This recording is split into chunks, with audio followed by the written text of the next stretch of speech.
स्वागत करता हूं आपके अपने यूट्यूब चैनल BS225 में। तो प्यारे बच्चे, आज आप लोगों के समक्ष हम फिर लेकर आए हैं BE 4th सेमेस्टर एग्जामिनेशन 2024 के लिए मोस्ट इम्पॉर्टेंट क्वेश्चन, जो कि आपका एशियन हिस्ट्री आर्कोलॉजी है। ठीक, आपको पूरे लिखित ऑब्जेक्टिव क्वेश्चन सॉल्व कराएंगे, लिखित क्वेश्चन सॉल्व कराएंगे, जो कि आपका 2024 के लिए मोस्ट इम्पॉर्टेंट है। ठीक, आपका जो पेपर नेम है political history of south India है, जो कि है आपका 100 ईस्वी से लेकर 1300 ईस्वी तक। ठीक, ईसा पूर्व तक। तो आपका जो क्वेश्चन है 3 खंडों में विभक्त होगा हर बार की तरह। ठीक, सेक्शन ए और सेक्शन बी और सेक्शन सी। ठीक, तीनों खंड से आपको क्वेश्चन करने होंगे। ठीक, तो खास तौर पर बच्चों ये जो एग्ज़ाम है डॉक्टर राम मनोहर लोहिया के लिए है, क्योंकि जो ये एग्ज़ाम है ये डॉक्टर राम मनोहर लोहिया यूनिवर्सिटी में पूछा गया था। ठीक, तो खास तौर पर डॉक्टर राम मनोहर लोहिया के लिए काफ़ी महत्वपूर्ण है। तो वैसे तो सभी यूनिवर्सिटी के बच्चे देख सकते हैं जिन जिन यूनिवर्सिटी में लिखित पेपर होता है। ठीक, चलिए आज के सेशन को स्टार्ट करते हैं। तो प्यारे बच्चे, हमारा जो पहला सेक्शन ए है खंड आ, तो उनमें से आपको पूरे 10 क्वेश्चन देखने को मिलेंगे। ठीक, पूरे 10 का आपको उत्तर देना है। ठीक, प्रत्येक क्वेश्चन के लिए यहाँ पर आप लोग देख रहे होंगे 3 अंक निर्धारित है, यानी कि सेक्शन ए से आपको 30 नंबर मिलने वाले हैं। ठीक, तो आपका जो भी पहला क्वेश्चन है, पहला क्वेश्चन लेते हैं। पहला क्वेश्चन आपका क्या है? संगम साहित्य से ज्ञात इतिहास। ठीक, तो संगम साहित्य के बारे में थोड़ा जानने का प्रयास करेंगे। तो संगम साहित्य एक प्रकार से क्या है? संगम साहित्य जो है तमिल भाषा में 5वीं सदी ईसा पूर्व से दूसरी सदी के मध्य लिखा गया एक इतिहास है, साहित्य है। ठीक, इसकी रचना और संग्रहण पांड्य शासकों द्वारा आयोजित 3 संगम के दौरान हुई। संपूर्ण संगम साहित्य में लगभग 473 कवियों की या फिर 2362 रचनाएं हैं। ठीक, इन कवियों में लगभग 102 अनाम कवि हैं। यह साहित्य प्राचीन तमिल समाज के सांस्कृतिक, साहित्यिक, धार्मिक, राजनैतिक एवं ऐतिहासिक अध्ययन के लिए बेहद उपयोगी माना जाता है। ठीक, इस तरह की आप संगम साहित्य के बारे में लिख सकते हैं। ठीक, फिर बच्चे अगला क्वेश्चन देखते हैं। सेक्शन ए का आपका दूसरा क्वेश्चन, विक्रमादित्य प्रथम। ठीक, विक्रमादित्य प्रथम के बारे में आपको थोड़ा लिख देना है। तो विक्रमादित्य प्रथम क्या थे? विक्रमादित्य प्रथम जो थे एक प्रकार से पुलकेशी द्वितीय का पुत्र था। ठीक, तथा जो इनके पिता की मृत्यु के बाद राज्य का वास्तविक उत्तराधिकारी भी था। ठीक, पुलकेशी द्वितीय की मृत्यु के बाद बादामी सहित कुछ अन्य दक्षिण प्रांतों की कमान पल्लव के हाथ में रही। इस दौरान 642 ईसा पूर्व से 655 ईसा पूर्व तक चालुक्यों की राजगद्दी जो थी खाली रही। ठीक, फिर 655 में विक्रमादित्य प्रथम राजगद्दी पर विराजित होने में कामयाब हुए। उन्होंने बादामी को पुनः हासिल किया और शत्रुओं द्वारा विजित कई अन्य क्षेत्रों में भी पुनः अपने साम्राज्य को जोड़ दिया। ठीक, तथा उसने 661 ईसा पूर्व तक लगभग शासन किया। ठीक, इस तरीके के आप विक्रमादित्य प्रथम के बारे में लिख सकते हैं। ठीक, फिर बच्चे अगला क्वेश्चन देखते हैं। क्वेश्चन नंबर आपका तीसरा है सेक्शन ए से। तीसरा क्वेश्चन आपका है मयूर शर्मन। ठीक, तो मयूर शर्मन एक प्रकार से क्या थे? मयूर शर्मन क्या थे? मैसूर में राज्य करने वाले कदम्ब वंश का प्रवर्तक थे। ठीक, उसने पल्लव राज्य के विरुद्ध विद्रोह करके कर्नाटक प्रदेश में अपनी एक स्वतंत्र सत्ता स्थापित कर ली। ठीक, बैजयंती अथवा बनारसी को अपनी राजधानी भी बनाया। ठीक, तो मयूर शर्मा जाति के एक प्रकार से ब्राह्मण थे, किंतु उनके जो कर्म थे क्षत्रिय के समान थे। ठीक, उसने कांची के पल्लव वंश के विरुद्ध विद्रोह कर दिया था। मयूर शर्मा ने संभवतः 4वीं शताब्दी तक कदम्ब वंश को आरंभ किया। ठीक, इसके बाद भी दक्षिण भारत में विस्तृत क्षेत्रों को जीतकर मयूर शर्मा ने जो अपने राज्य का एक प्रकार से विस्तार किया। ठीक, फिर अगला क्वेश्चन देखते हैं। क्वेश्चन नंबर आपका चौथा है सेक्शन ए से, मारवर्मन सुंदर पांडे प्रथम। ठीक, इनके बारे में थोड़ा संक्षिप्त परिचय देना है। तो एक प्रकार से जो मानवर्मन सुंदर पांडे प्रथम थे क्या थे? एक प्रकार से संगम काल के दौरान शासन करने वाले प्रारंभिक पांड्य प्राचीन तमिल देश के 4 प्रमुख राजाओं में से एक थे। ठीक, तमिल में पांड्य शब्द का अर्थ बैल होता है। हालांकि संगम साहित्य में पांड्य का अर्थ पुराना देश होता है। ठीक, प्रारंभिक पांडवों ने 4वीं शताब्दी ईसा पूर्व से दक्षिणी भारत के कुछ हिस्सों पर शासन किया था। बाद में कलभरों के आक्रमण के बाद प्रारंभिक पांड्य राजवंश जो एक प्रकार से लुप्त हो गया। ठीक, इस तरीके का आप लिख सकते हैं। ठीक, फिर बच्चे अगला क्वेश्चन है, क्वेश्चन नंबर आपका 5वां है, विष्णुवर्धन। ठीक, विष्णुवर्धन के बारे में थोड़ा संक्षिप्त परिचय देना है। तो विष्णुवर्धन एक प्रकार से क्या थे, होयसल वंश का एक वीर और प्रतापी राजा था जो 1110 ईसा पूर्व में द्वार समुद्र की राजगद्दी पर विराजित हुआ। ठीक, इसने 1141 ईस्वी तक राज्य किया और अनेक युद्ध भी किए थे। ठीक, अपने राज्य का भी विस्तार किया था। वह नाम मात्र के एक ही चालुक्यों का अधीनस्थ बना था। बाद में उसने अपने राज्यों को चालुक्यों की अधीनता से मुक्त कर लिया और अन्य राज्यों पर भी आक्रमण करना धीरे धीरे शुरू कर दिया। ठीक, इस तरीके आप लिख सकते हैं। फिर बच्चे नेक्स्ट क्वेश्चन, रामचंद्र। ठीक दोस्तों, रामचंद्र के बारे में आप लोग पता होगा, भगवान रामचंद्र की लीला जो थी उनके बारे में थोड़ा रामायण से आप लोग ध्यान देंगे। तो एक प्रकार से वो बहुत ही कर्तव्यनिष्ठ और अपने एक प्रकार से विचारों पर बहुत अटल व्यक्ति थे। ठीक, जैसा कि आपके रामायण में दर्शाया गया है उसके माध्यम से आप लिख सकते हैं थे उनकी जो जीवन शैली थी। ठीक, इस तरीके का आप लिख सकते हैं। ठीक, एक प्रकार से कहें कि जो रामचंद्र का नाम जो जिससे तात्पर्य होता है उनका मतलब ही भगवान राम की तरह चंद्रमा, यानी कि राम का नाम रामायण के नायक होता है। ठीक, अपने बच्चों को रामचंद्र का नाम देने से पहले उसका अर्थ जान लेंगे तो बच्चे इस तरीके आप लिख सकते हैं उनकी लीला के बारे में आप लोग रामायण से कुछ संक्षिप्त परिचय लेंगे। ठीक, फिर बच्चे अगला क्वेश्चन देखते हैं। अगला क्वेश्चन क्या है, बिरदेश्वर मंदिर। क्वेश्चन नंबर आपका 6 है, बिरदेश्वर मंदिर। तो इनके बारे में थोड़ा देख लेते हैं। तो बिरदेश्वर मंदिर एक प्रकार से क्या है, इसके निर्माता जो थे राजेश्वरम, शाब्दिक रूप से राजराना का भगवान कहा जाता है। ठीक, और स्थानीय रूप से थंजई पेरिया कोविल यानी कि तंजावुर बड़ा मंदिर के नाम से भी जाना जाता है। ठीक, यह एक शैव मंदिर है। हिंदू मंदिर बनाया गया चोल स्थापित शैली में भारत के तमिलनाडु के तंजावुर में कावेरी नदी के दक्षिण तट पर स्थित है। यह सबसे बड़े हिंदू मंदिरों में से एक है और तमिल वास्तुकला का एक उदाहरण है। ठीक, इस तरीके का आप बिरदेश्वर मंदिर के बारे में लिखेंगे। फिर बच्चे अगला क्वेश्चन देखते हैं। अगला क्वेश्चन आपका है, क्वेश्चन नंबर आपका है 8वां, रविकीर्ति। रविकीर्ति में थोड़ा जानने का प्रयास करेंगे। रविकीर्ति एक प्रकार से जैन धर्म के थे। ठीक, और उन्होंने एलोन प्रायश्चित की रचना भी की। ठीक, रविकीर्ति चालुक्य शासक पुलकासन का शासन जो था एक प्रकार से कहें तो 610 ईसा पूर्व से लेकर 642 ईसा पूर्व के दौरान दरबारी कवि के रूप में इन्होंने कार्य किया था। ठीक, मेगुती जो थी मंदिर का एहोल अभिलेख की रचना की इन्होंने, फिर जिसमें उन्होंने राजा पुलकेशिन द्वारा हर्षवर्धन को पराजित करने वाली राजधानी को एल्होल बादामी स्थानांतरण करने का वर्णन किया था। ठीक, इस तरीके आप लिखेंगे। फिर बच्चे आपका अगला क्वेश्चन है, क्वेश्चन नंबर 9वां आपका सेक्शन ए से, गणपति देव। ठीक, जिनको हम एक प्रकार से कहें गणेश भगवान के नाम से जानते हैं। ठीक, तो एक प्रकार से इनकी जो पिता थे एक प्रकार से कौन थे, भगवान शिव। ठीक, और माता पार्वती के सबसे छोटे पुत्र थे।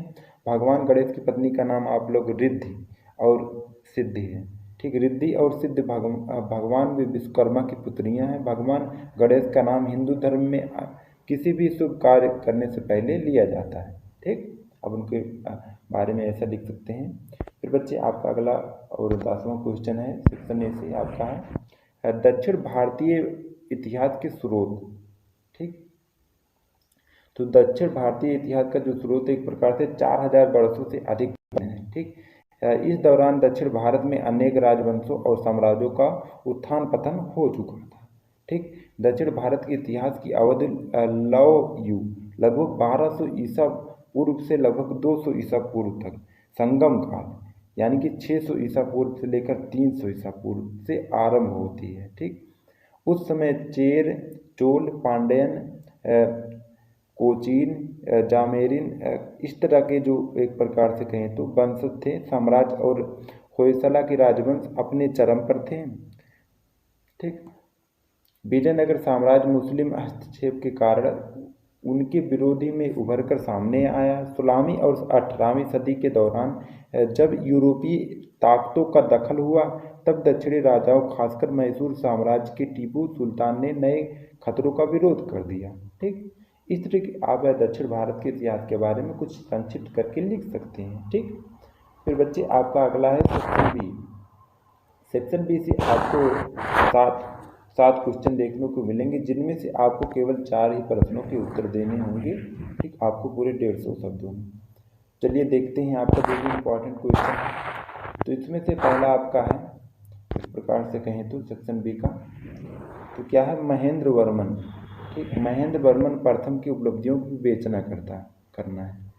ठीक, तो महेंद्र वर्मन एक प्रकार से महेंद्र वर्मन जो प्रथम थे वो कौन क्या थे, एक पल्लव सम्राट था। ठीक, जिसने एक प्रकार से कहें तो 7वीं शताब्दी की शुरुआत में भारत में वर्तमान आंध्र प्रदेश के दक्षिणी भाग और वर्तमान तमिलनाडु के उत्तरी क्षेत्रों पर शासन किया था। ठीक, वह एक विद्वान चित्रकार, वास्तुकार, संगीतकार थे। ठीक, वह सिंह विष्णु का पुत्र था, जिसने कलभरों को हराया और पल्लव साम्राज्य को फिर से स्थापित कर दिया। ठीक, उनका जो शासनकाल के दौरान चालुक्य राजा पुलकेशिन द्वितीय ने पल्लव साम्राज्य पर हमला किया। पल्लवों ने उत्तरी बेंगी क्षेत्र में कई युद्ध लड़े, लेकिन इससे पहले महेंद्र वर्मन ने पुल्लवर अपने मुख्य शत्रुओं को नष्ट कर दिया। ठीक, हालांकि महेंद्र वर्मन ने अपनी राजधानी बचा ली, लेकिन उसने पुलकेशिन के हाथों अपनी जो प्रांत थी, उनका प्रांत था, खो दिया। ठीक, उनके शासनकाल में तमिल साहित्य फला फूला, एक प्रकार से काफ़ी विकास किए।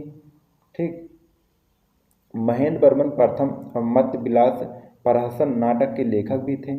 ठीक, जो एक संस्कृत व्यंग्य था। उनके काल में बोधायन द्वारा एक और व्यंग्य यानी कि प्रहसन लिखा गया था। राजा महेंद्र वर्मन ने अपने मत्स्य विलास प्रहसन के साथ मामूद में एक पत्थर के शिलालेख पर उसका लेख किया था।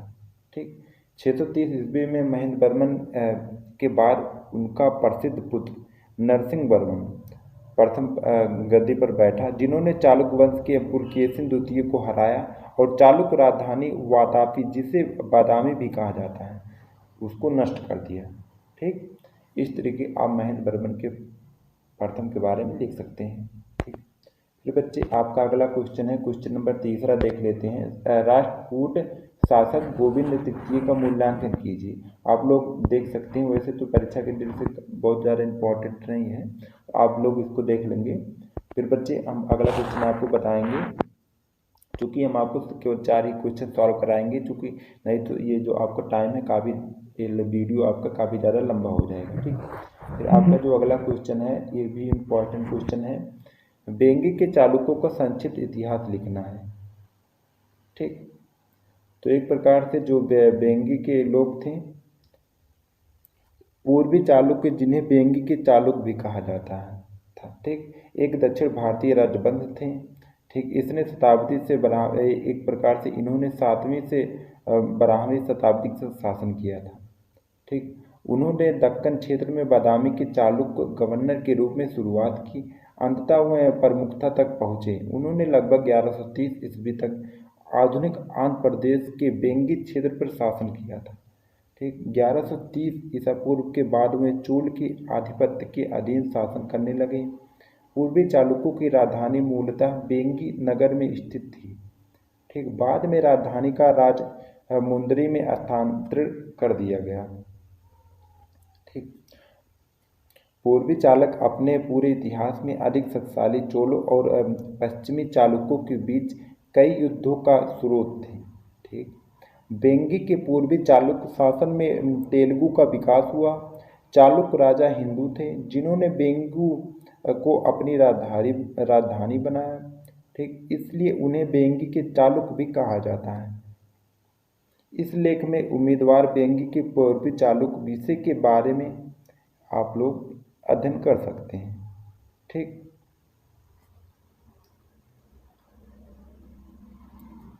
इन्होंने अपने पूरे इतिहास में हुए रणनीतिक रूप से महत्वपूर्ण वेंगी देश पर नियंत्रण के लिए अधिक शक्तिशाली चोलों और पश्चिमी चालुक्यों के बीच कई युद्ध स्रोतों का एक प्रकार से करते रहे। ठीक, वेंगी के पूर्वी चालुक्य शासन की 5 शताब्दियों में न केवल इस क्षेत्र का एकीकरण हुआ, बल्कि उनके शासनकाल के उत्तरार्ध के दौरान तेलुगु संस्कृत साहित्य, कविता और कला का भी विकास हुआ।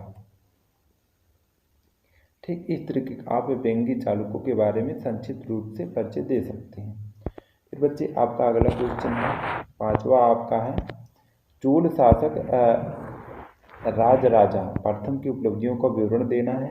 आप लोग भी इसको देख सकते हैं, ये भी आपकी परीक्षा की दृष्टि से हो सकता है इम्पोर्टेंट हो। ठीक, फिर बच्चे हम अगला क्वेश्चन देख लेते हैं आपका, जो काफ़ी ज़्यादा मोस्ट इम्पॉर्टेंट है। भिल्लम प्रथम की उपलब्धियों का वर्णन कीजिए। ठीक, तो एक प्रकार से कहें तो इनका जो शासनकाल था 1175 से लेकर 1191 थे। ठीक, भारत में एक प्रकार से कहें दक्कन क्षेत्र की सेऊना यानी कि यादव जो थे राजवंश का पहला संप्रभु शासक था। यादव राजा मुल्लागी के पोते, उन्होंने कोंडक क्षेत्र और उसके आसपास के किलों पर कब्जा करके वर्तमान महाराष्ट्र में एक रियासत बनाई। ठीक, जिसे 1175 ईस्वी के आसपास अपने चाचा और सूदखोर के वंशजों को हटाकर यादव सिंहासन पर कब्जा कर लिया। ठीक, अगले दशक में उन्होंने कल्लड़ी के चालुक्यों के नाम मात्र जागीरदारी के रूप में भी शासन किया। ठीक, भिल्लम के गणक शिलालेख के अनुसार वह कर्ण का पुत्र और यादव शासक मल्लुगी का पोता था। ठीक, 13वीं शताब्दी के यादव दरबारी कवि होमाद्रि उनके लिए एक अलग वंशावली देते थे। ठीक, लेकिन होमाद्रि के विवरण को अविश्वसनीय मानकर खारिज कर दिया जाता था, क्योंकि वह भिल्लम की एक शताब्दी बाद फले फूले वंशज थे। ठीक, मल्लुगी की मृत्यु के बाद ठीक अराजक काल के दौरान भिलामा ने कोड़क और आसपास के क्षेत्रों में कई किलों पर कब्जा करके अपने लिए एक रियासत बनाई। ठीक, उनकी जो उपलब्धि थी, रियासत एक प्रकार से कई किलों पर कब्जा करने की थी। सबसे पहले उसने श्रीवर्धन और प्रत्येक गद्दा यानी कि आधुनिक तोरड़ा के शासकों को हराया। इसके बाद उसने मंगल वेष्टक के शासन को हराया और उन्हें खत्म कर दिया। 1175 ईसा पूर्व के आसपास भिल्लम ने यादव की राजधानी सिन्नर पर अधिकार कर लिया और उसको अपने ही राज्य में मिला लिया। ठीक, इस तरीके आप लिख सकते हैं। फिर आपका अगला क्वेश्चन जो है, अगला क्वेश्चन आपका है क्वेश्चन नंबर 7वां, एक प्रकार से कहें तो तीसरा। तो दक्षिण भारत के इतिहास में काकतीयों के राजनीतिक अवदान की समीक्षा करना है, इसको आप लोग देख लेंगे। ठीक, फिर बच्चे आपका अगला क्वेश्चन है सेक्शन बी का, जटावर्मन। ठीक, जटावर्मन सुंदर पांडे की उपलब्धियों की विवेचना करना है। ठीक, तो जो जटावर्मन सुंदर पांडे थे, उनकी जो एक प्रकार से उपलब्धि थी, जटावर्मन सुंदर पांडे जो थे 1251 से लेकर 1268 तक अपने राज्यकाल से प्रारंभ में ही चेर नरेश वीर और रवि उदयमाड़े वर्मन उसकी जो सेना को नष्ट कर दिया। ठीक, मलेनाडु का विध्वंस जटावर्मन सुंदर पांडे जो थे प्रथम ने अपने राज्यकाल में प्रारंभिक में ही चेर नरेश ऐसे राजाओं को नष्ट कर दिया। उसने राजचोल को अपनी अधीनता स्वीकार करने और कर देने के लिए विवश कर दिया। ठीक, उसने लंका पर आक्रमण करके वहां के नरेश से अत्यधिक मोती और कई हाथी लिए। ठीक, उसने होयसलों के अधिकार में ठीक करवीर प्रदेश पर आक्रमण किया और कन्नूर के कोप्पन के दुर्ग पर अधिकार कर लिया। ठीक, इस युद्ध में होयसलों की बहुत क्षति हुई, कई सेनानायक मारे गए और पांडवों के साथ हाथी भी गए। ठीक, घोड़े, धन और स्त्रियां आई। ठीक, होयसल, नरेश और सोमेश्वर के युद्ध से भाग जाने पर सुंदर पांडे ने युद्ध समाप्त कर दिया, किंतु कुछ समय बाद वीर सोमेश्वर ने युद्ध फिर से आरंभ कर दिया। इस युद्ध में वीर सोमेश्वर पांडे के ही हाथों मारा गया। ठीक, सुंदर पांडे के हाथों से मारा गया। सुंदर पांडे में पराजित करके पहले तो उसके जो राज्य पर अपना अधिकार कर लिया, किंतु बाद में जो एक प्रकार से फिर से उन्होंने शासनाधिकार आरंभ कर दिया। संभवतः वीर और सोमेश्वर के विरुद्ध युद्ध के संबंध में ही सुंदर पांडे ने ठीक किंग और मगध की विजय प्राप्त की। ठीक, चिदम्बरम होते हुए भी श्रीरंगम तक गया। उत्तर की ओर उसने आक्रमण करके तेलुगु चौड़ शासक गंड गोपाल को पराजित किया, जो युद्ध में ही मारा गया। फिर इसके बाद कांची पर भी इन्होंने अपना अधिकार प्राप्त कर लिया, किंतु बाद में उसके भाइयों ने अपने सामंत के रूप में शासन करने दिया। ठीक, जटावर्मन सुंदर पांडे ने अपने शासनकाल में दूसरे पांडे राजकुमारों से सहायता भी ली थी, जिसमें जटावर्मन वीर पांडे प्रथम अपनी विजयों के कारण उल्लेखनीय है। ठीक, अपनी विजयों के सुंदर पांडे ने साम्राज्य की सीमाओं का विस्तार लंका से नेल्लोर तक कर लिया। ठीक, इस तरीके का आप जटावर्मन सुंदर पांडे के उपलब्धियों के बारे में लिख सकते थे। ठीक, उनकी सबसे बड़ी जो उपलब्धि थी, अनेक राजाओं महाराजों को नष्ट करके अपना साम्राज्य को बढ़ावा देना था। ठीक, फिर बच्चे आप सेक्शन ई देख लेते हैं। सेक्शन सी में आपको पूरे 4 क्वेश्चन देखने को मिलेंगे, जिनमें से आपको केवल 2 प्रश्नों के उत्तर देने होंगे पूरे 450 शब्दों में। इसके लिए आपको 10.5 नंबर एक क्वेश्चन के लिए अनिवार्य है। ठीक, तो आपको देख लेना है आपका जो क्वेश्चन नंबर पहला, एक प्रकार से कहें तो सेक्शन सी से हम देखते हैं। ठीक, तो यहाँ पर पूछा गया पल्लव की भारतीय एवं विदेशी उत्पत्ति से संबंधित सिद्धांतों की समीक्षा करना है। ठीक, तो पल्लव जो एक प्रकार राजवंश थे, कुछ विद्वानों ने पल्लव की उत्पत्ति दक्षिण से हुई। ठीक, किंतु पल्लव और जो पर्णव नामों का ध्वनिष्ठ संप्रदाय था, ठीक, इसे सिद्ध नहीं कर पाए। दक्षिणी भारत में महारो और उत्तरापर्थ में पल्लव को दक्षिणापर्थ में रहने वाला कहकर दोनों में स्पष्ट अंतर दिखलाया है। पल्लव की तमिल उत्पत्ति मानने वाले सिद्धांत पल्लव का तिरैयर से समीकरण बतलाते हैं, तमिल भाषा से निकला सिद्ध करने का प्रयत्न किया है। ठीक, पल्लव का प्रारंभिक इतिहास क्रमबद्ध रूप से नहीं प्रस्तुत किया जा सकता है।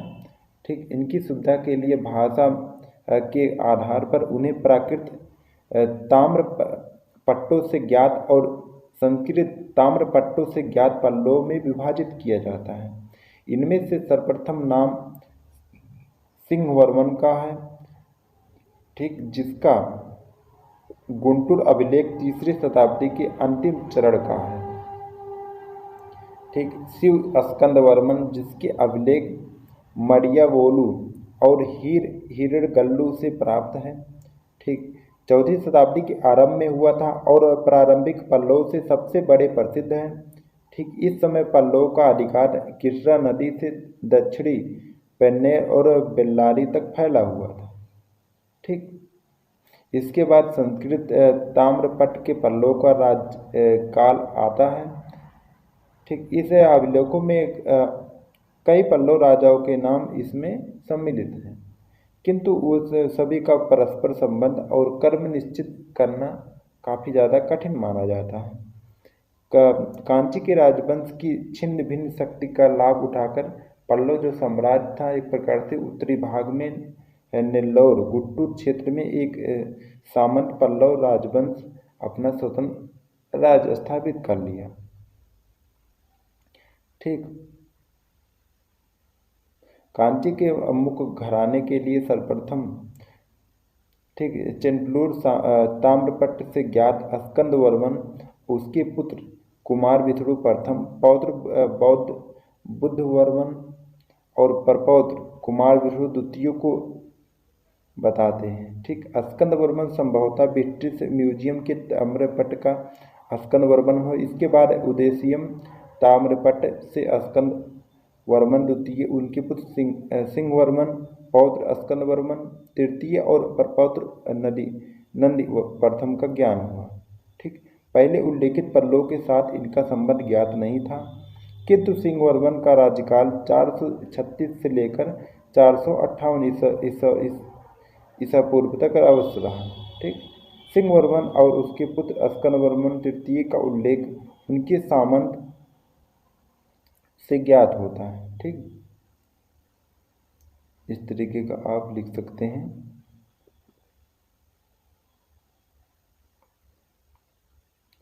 फिर बच्चे अगला क्वेश्चन देख लेते हैं। अगला क्वेश्चन जो कि है आपकी परीक्षा की दृष्टि से भी इम्पोर्टेंट हो सकता है, इसको आप लोग देख लेंगे।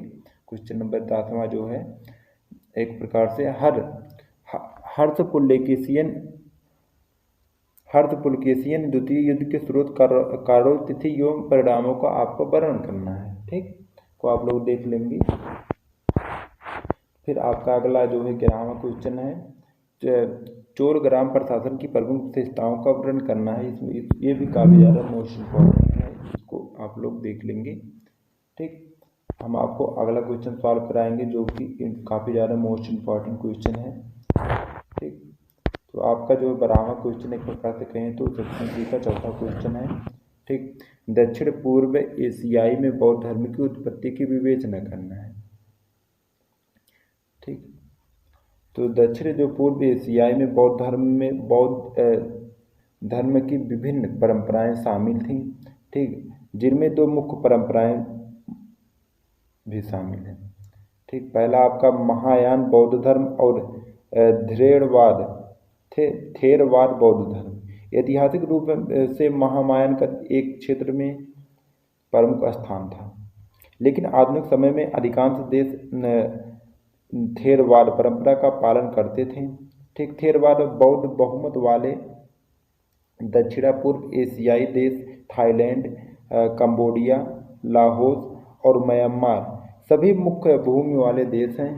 ठीक, चीनी प्रभाव के कारण ठीक वियतनाम में महायान बहुमत बना हुआ है।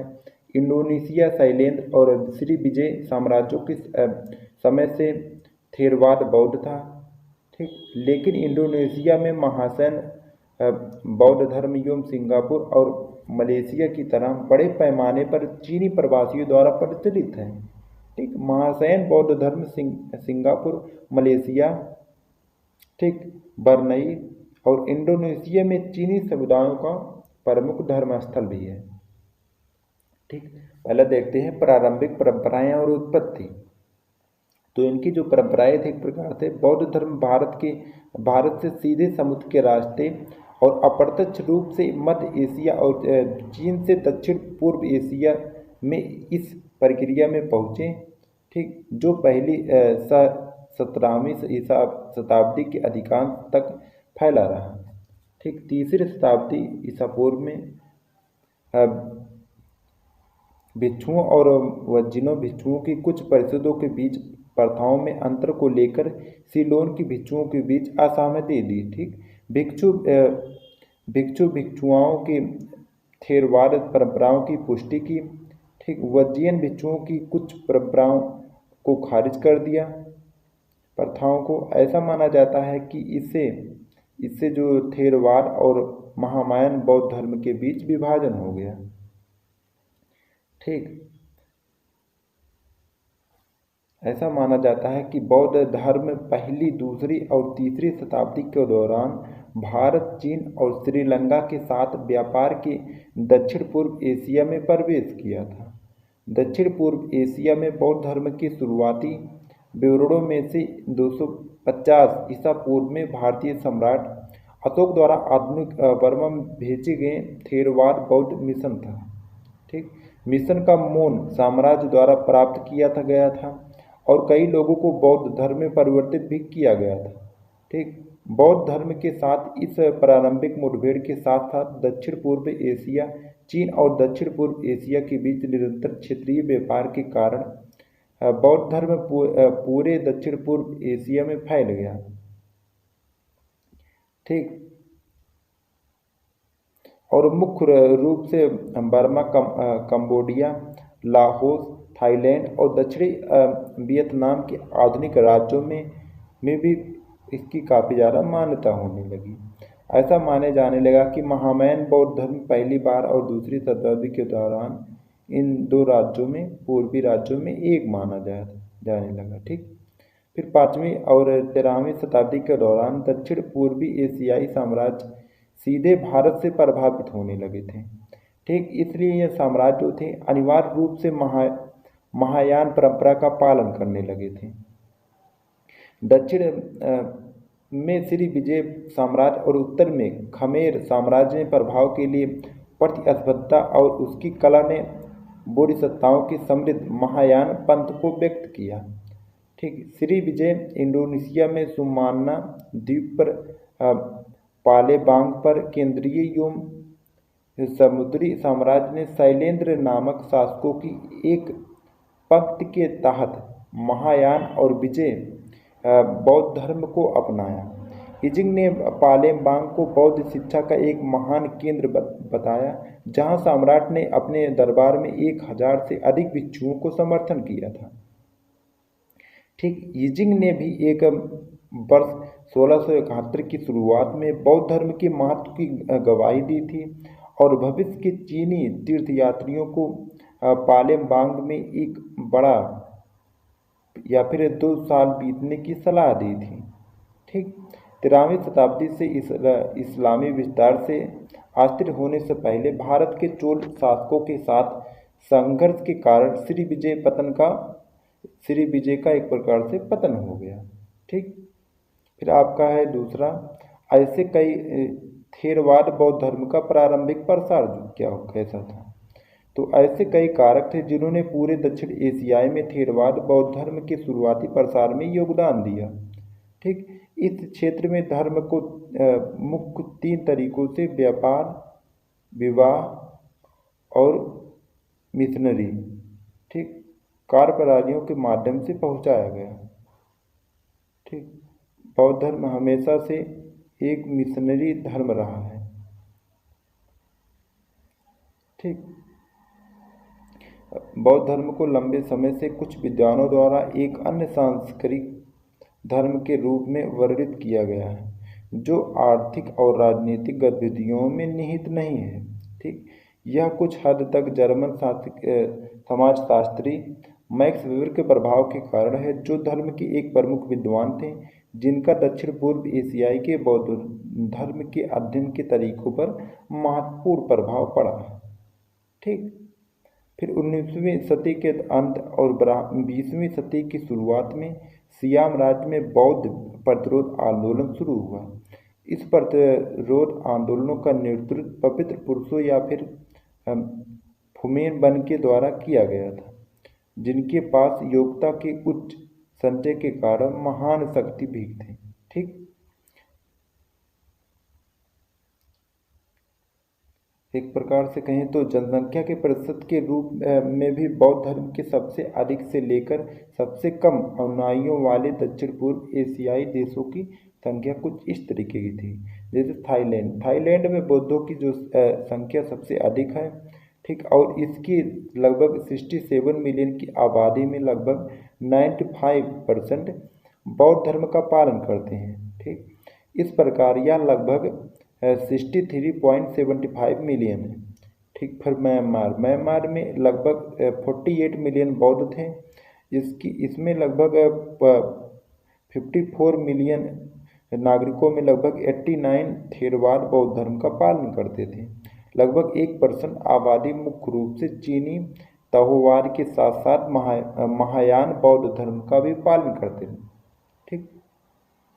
फिर कंबोडिया, तो कंबोडिया की कुल आबादी का लगभग 97% थेरवाद बौद्ध धर्म का पालन करते थे। ठीक। इसकी बौद्ध आबादी लगभग 14 मिलियन थी, जो प्रतिशत के हिसाब से दुनिया की सबसे अधिक बौद्ध देशों में एक है। लगभग 2017 के अंत तक और 69,199 बौद्ध भिक्षुओं को समायोजित करने वाले 4,872 बौद्ध मंदिर थे। ठीक, जो कंबोडिया में बौद्ध धर्म के अस्तित्व को बनाए रखने और बौद्ध संस्कृति को संरक्षित करने में महत्वपूर्ण भूमिका निभाते हैं। ठीक, मलेशिया में लगभग 20% नागरिक हैं, मुख्य रूप से जातीय चीनी, जिसमें बड़ी संख्या में जातीय थाई, खमेर, सिंहली और प्रवासी श्रमिक भी शामिल हैं। ठीक, जो बौद्ध धर्म का पालन करते थे। चीनी मुख्य रूप से महायान बौद्ध धर्म का पालन करते थे, लेकिन सिंहली भिक्षुओं के प्रयासों के साथ साथ थाईलैंड के साथ ऐतिहासिक संबंधों के कारण थेरवाद को भी महत्वपूर्ण अनुयायी प्राप्त है। ठीक, सिंगापुर में लगभग 2 मिलियन बौद्ध हैं। ठीक, जो उनकी आबादी का लगभग 33%। सिंगापुर में सबसे जीवंत बौद्ध परिदृश्य है। ठीक, और सभी 3 प्रमुख परंपराओं के अनुयायी बड़ी संख्या में निवास करते हैं। चीनियों के बीच महायान बौद्ध धर्म की सबसे बड़ी उपलब्धि है, जबकि म्यांमार, थाईलैंड और श्रीलंका जैसे कई देशों के प्रवासी थेरवाद बौद्ध धर्म का पालन करते थे। ठीक, इस तरीके आप दक्षिण पूर्व एशिया के बौद्ध धर्म की उत्पत्ति और संक्षिप्त परिचय दे सकते हैं। ठीक, तो बच्चों आज के लिए इतना ही। बच्चों वीडियो पसंद आए वीडियो को लाइक करें, चैनल को सब्सक्राइब करें और शेयर करें। फिर मिलते हैं नेक्स्ट किसी वीडियो में, तब तक के लिए जय हिंद, वंदे मातरम।